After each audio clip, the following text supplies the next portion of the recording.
Em không thích điều gì ở phụ nữ? Trang điểm hơi bị lố tí anh. Làm cái này được không? Vậy là lố chưa? Dễ thương quá. Có chai dầu không? Hả? Em đau bụng. Ngày mai các chàng trai của chúng ta sẽ mua dầu thủ trong bụng. Cái câu túi tỏ chứ. tình kiểu này có bộ ăn Hay à. đó, câu này hay à. Chân chất đó. Câu này tuyệt Mộc vời. mạc Chúng mà ta nó có thể thật. nói hàng ngàn hàng triệu ngôn tình, nhưng mà cái câu ngôn tình hôm nay hay nhất đó là chai dầu. Thưa quý vị, như vậy là cặp đôi đầu tiên đã thành công rồi. Và bây giờ chúng ta sẽ đến với cặp đôi thứ hai của ngày hôm nay. Xin mời. Mà Mời bạn nam.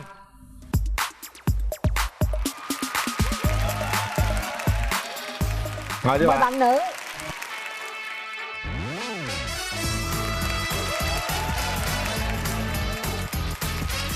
Rồi, mời bạn giới thiệu về mình. Dạ em chào anh Quyền Linh. Dạ em chào chị Cát Tường. Chào em gái bên kia bức màn. Và em chào tất cả mọi người trong trường quay. Dạ em tên là Võ Quân Khang. Em thì người Vĩnh Long. Em lên Sài Gòn được 3 năm rồi. Thì hiện tại công việc của em là nhân viên kinh doanh. Em bao nhiêu tuổi? Dạ em thì 27 rồi chị Tường ơi. Rồi mời em gái giới thiệu. dạ em chào chị Cát Tường, em chào anh Quyền Linh, chào Chào anh bạn. bên kia và chào quý vị khán giả. Dạ em tên là Nguyễn Triều Tiên, năm nay em 27 tuổi. Hiện em là giao dịch viên của phòng giao dịch Mobifone Long An. Mục đích của em đến đây ngày hôm nay là để tìm kiếm con rể cho ba má của em. Trời ơi, nhưng mà mình làm việc ở Long An luôn hả? Dạ em sống và làm việc tại Long An. Rồi điểm mạnh điểm yếu của em là gì? Dạ em tự nhận thấy về bản thân mình đó thì em không có quá nổi trội. Nhưng mà để lặn lội tìm một người như em thì cũng hơi khó. Em nấu ăn ngon, em có khả năng tổ chức một bữa tiệc nhỏ trong gia đình, biết quan tâm, chia sẻ, đặc biệt là hát cũng hay. Nhưng mà nếu mà nhiều tài năng như vậy tại sao mình ế? Chắc tại vì cái nhược điểm của em là hơi kỹ tính với lại khó tính đó chị. Nên đôi khi hay nóng tính. Ưu điểm khuyết điểm của bạn là gì? Do đặc thù công việc của em là em làm bên kinh doanh đó anh. Cho nên em quyết định một cái vấn đề thì em cân nhắc rất là kỹ. Và một khi em quyết định em cực kỳ dứt khoát. Cho dù cái quyết định đó là sai lầm thì em cũng không có quyết định lại. Và em sẽ xem như là một cái chi phí để trả cho việc quyết định sai lầm của em. Nhưng nếu như nó là một sai lầm quá lớn, một cái hậu quả quá lớn thì sao? Có những cái thì mình cần tôn trọng cái ý kiến của mình và nó làm những cái như vậy để mà sau này mình quyết định những cái sau này nữa thì mình sẽ rút ngắn được những cái sai lầm của mình. Chứ hôm nay mình quyết định sai rồi, ngày mai mình lại quyết định lại, sai rồi quyết định lại nữa thì giống như bắt cóc bỏ dĩa như vậy đó. Mình không có cái tư duy nghiêm túc cho cái lối hành xử của mình. Rồi. Còn những cái gì mà thuộc về khuyết điểm? Khuyết điểm của em thì gần như là em không biết lãng mạn, em không biết nói những câu ngôn tình anh. Đâu có cần phải ngôn tình như anh hồi nãy, chỉ cần chai dầu thôi. Có thể đó là một cái câu mà rất là thật, chất phác, nhưng nó đi vào lòng người em à. Dạ. Không cần ngôn tình, đây chúng ta nói gì bằng trái tim của mình. Không có cần phải ngôn tình nhiều lắm. Dạ. Rồi, bây giờ thì mình nói một chút xíu về đường tình của mình ha. Bạn gái em trải qua bao nhiêu mối tình rồi? Dạ em trải qua 2 mối tình rồi chị. Một mối tình ở thời sinh viên và một mối tình thì cách đây cũng hơn 1 năm rồi chị. Rồi 1 năm nay là chưa thấy ai Dạ hết. 1 năm nay thì chưa. Rồi bạn trai em trải qua mấy mối tình rồi? Tình trường em thì nó cũng không có gì ghê gớm đâu chị. Nó cũng trải qua chỉ 2 mối tình thôi. Em mong muốn tìm một mẫu người bạn trai như thế nào? Dạ mẫu người bạn trai mà em thích đó thì về ngoại hình thì cao khoảng 1m68 trở lên, người hơi tròn tròn tí để ôm cho nó thích.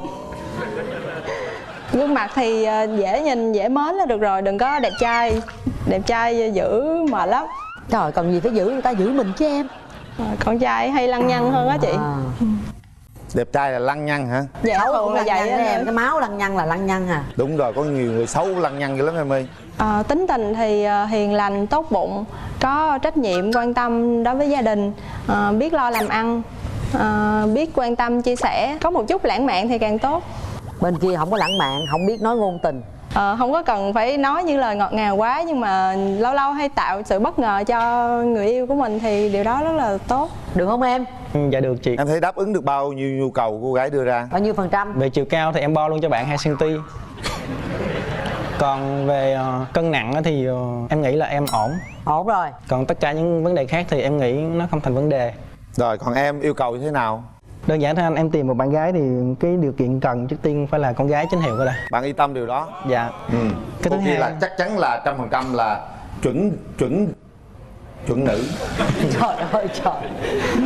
Rồi gì nữa bạn? Dạ cái điều kiện em cần nhiều luôn á chị, là trong cái lối sống á, là mình phải hiếu đạo với gia đình cái đã.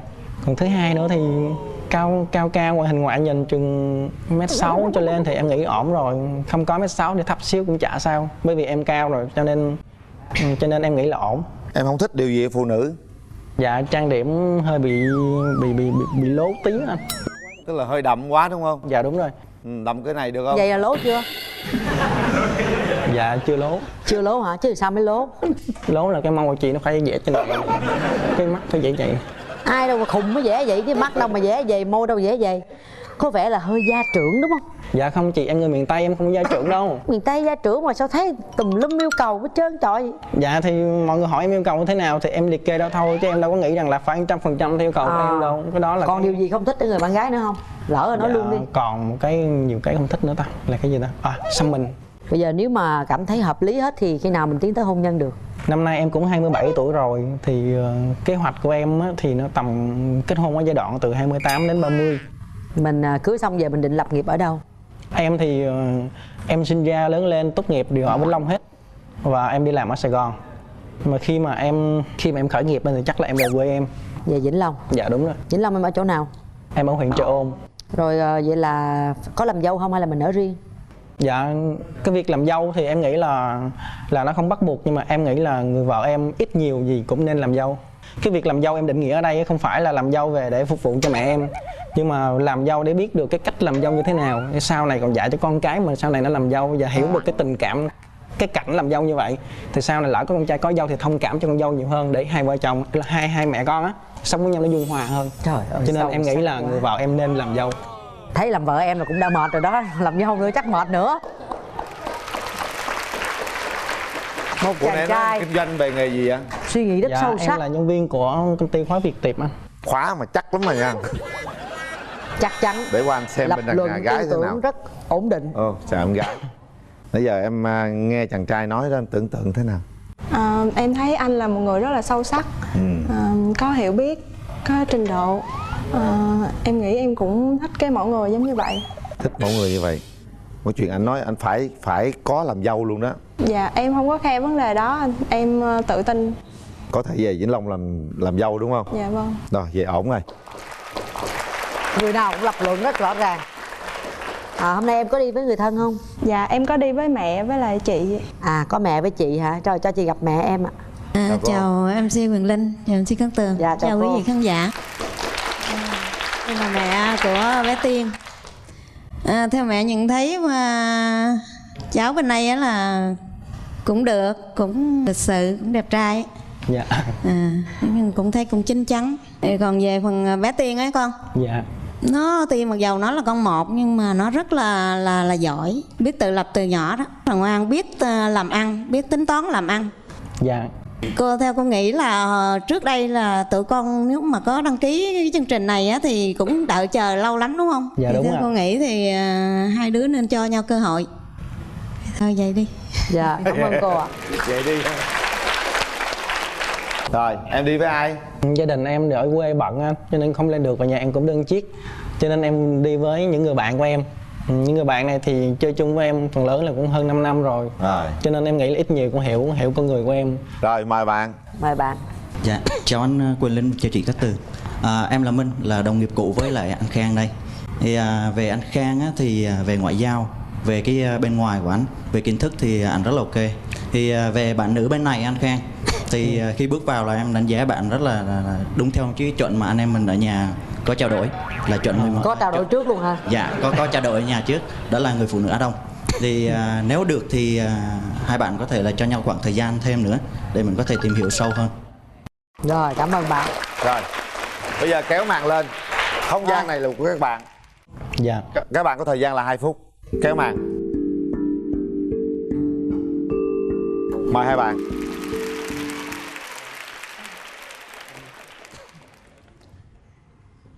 Anh có bó hoa gửi em. Dạ em cảm ơn. Còn đây là quà của sếp anh. Thì thật ra cái ổ khóa này mình nhìn nó đơn giản thôi em, mà trái tim với lại 2 con yên gương thôi, nhưng mà cái thông điệp của nó ghê gớm lắm, sâu xa lắm. Thì cái ổ khóa này cái thông điệp nó là khi mà mình xác định mối quan hệ với nhau á, thì nó sẽ khóa chúng ta lại để một trong hai chúng ta khỏi phải bước ra cuộc tình này và ngăn cho người thứ ba nhảy vào luôn. cho nên nó mang tính bền vững. Anh gửi em.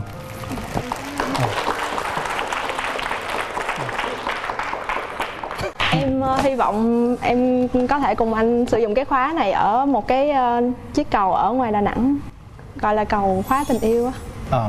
Em thì công việc của em giờ giấc nó như thế nào? Hiện tại thì em sẽ làm theo ca. Một tuần thì em làm ca sáng, một tuần làm ca chiều. Một tuần ca và sáng, công tuần việc ca có thể chiều. tự sắp xếp thời gian được. Anh thì nó cũng giờ hành chính thôi, mà thỉnh thoảng thì anh hay đi công tác. Nếu mà hẹn hò thì anh nghĩ hẹn ở đâu ha? Tại vì cũng hơi xa đó. Long An em ở huyện nào ta? Em ở huyện Đức Huệ. Đức Huệ, anh biết Đức Hòa. Cũng cách Sài Gòn khoảng 60 cây á anh. Đức Huệ là vùng nước phèn nhiều đó, trồng chanh không đúng không? Dạ đúng rồi anh. Chanh Đức Huệ thơm lắm. Nhưng được không? 60 cây rồi mình gặp nhau được tuần mấy lần? 60 cây thì sao ta? Nó cũng không phải là xa lắm đâu. Cái mục tiêu đặt ra là mình sẽ tối ưu hóa cái thời gian để mình sắp xếp mình gặp nhau thôi. Thì cái dự định của anh trong tương lai là sẽ về quê đúng không ạ? Nếu mà khởi nghiệp anh sẽ về quê. Thì trong bao lâu thì anh sẽ hướng về quê? Thật ra thì anh dự định là anh kết hôn rồi anh mới về quê. Tức là anh kết hôn rồi thì anh mới khởi nghiệp để có người giữ tiền cái đó, chứ nếu không thì anh xài hết. Vậy anh có chuẩn bị gì cho tương lai chưa? Anh hả? Cho việc lập gia đình. Chuẩn bị cái đầu rồi. Rồi. Nãy giờ là bấm đi bà. coi như thấy Đức Huệ với Vĩnh Long xa quá cho nói thoải mái luôn á. Đặt tay vào nút bấm đi hai bạn. Bây giờ là phút giây lắng động để suy nghĩ xem thật sự từ nãy đến giờ trái tim của mình có rung động hay chưa. 1 2 3. Hết thời Hết gian. thời gian. Rồi, chúc mừng các bạn. Hai người đã nhấn nút hẹn hò. Thấy cô với cũng hồi hộp với cô hả? Nắm tay nhau đi hai bạn. Rồi, đây là chiếc vé xem phim của hệ thống cụm rạp Cinebox 212 lý chiến thắng gửi tặng các bạn. Hy vọng rằng những gì các bạn chia sẻ ở đây nó là sự thật và nó sẽ tiến đến hôn nhân một ngày sớm nhất. Rồi, đây gửi tặng hai bạn nước xịt thơm miệng thảo dược Relax. Quà tặng dành cho hai bạn là một phần quà của Kumagon, hết đau dạ dày tận hưởng cuộc sống. Và đây là một suất chụp ảnh cưới cao cấp trị giá 15 triệu đồng tại Đà Nẵng hoặc thành phố Hồ Chí Minh, dụng cho các hệ thống của áo cưới Island nếu như hai bạn tiến tới hôn nhân. Đó, đi ra Đà Nẵng cái chỗ gì mà cầu khóa gì đó là sẵn chụp hình cưới ở ngoài luôn.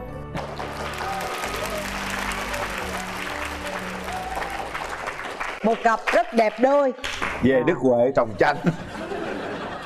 Thôi, thưa quý vị, ngày hôm nay như vậy là chúng tôi đã kết nối cho hai cặp đôi. Họ đồng ý hẹn hò với nhau. Hy vọng rằng chúng ta sẽ sớm nhận tin vui từ họ. Đó là những cái tình cảm mà tất cả mọi người đã luôn luôn dành cho những cặp đôi trong chương trình Bạn Muốn Hẹn Hò. Quý vị có thể theo dõi lại chương trình trên cổng thông tin Love TV. Và một lần nữa cảm ơn nhãn hàng Kumagon, hết đau dạ dày tận hưởng cuộc sống đã tài trợ cho chương trình. Bây giờ xin kính chào và hẹn gặp lại.